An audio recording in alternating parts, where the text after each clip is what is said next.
Setting up AWS Amplify storage is a straightforward process that enables you to store and manage user data securely in your application. To begin, you need to install the AWS Amplify CLI and configure it with your AWS account. First, install the AWS Amplify CLI by running the command to install the Amplify CLI package. Once installed, configure the Amplify CLI with your AWS account by running the command to configure the Amplify CLI.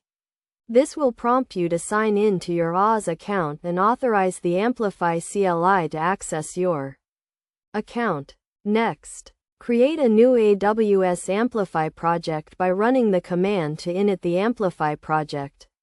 This will create a new directory for your project and set up the basic configuration for Amplify. Then, add the storage category to your Amplify project by running the command to add storage. This will prompt you to choose the storage option you want to use, such as S3 or S3 bucket. Choose the option that best fits your needs and follow the prompts to set up the storage bucket.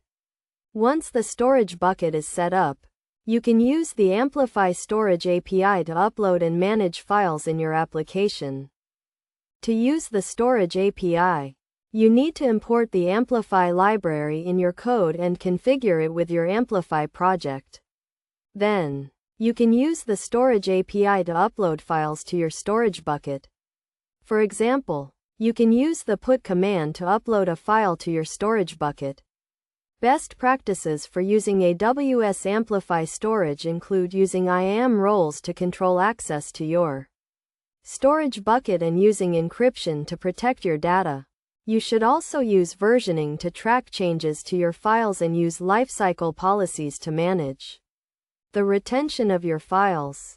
By following these steps and best practices, you can set up and use AWS Amplify storage to securely store and manage user data in your application. This enables you to build scalable and secure applications that meet the needs of your users.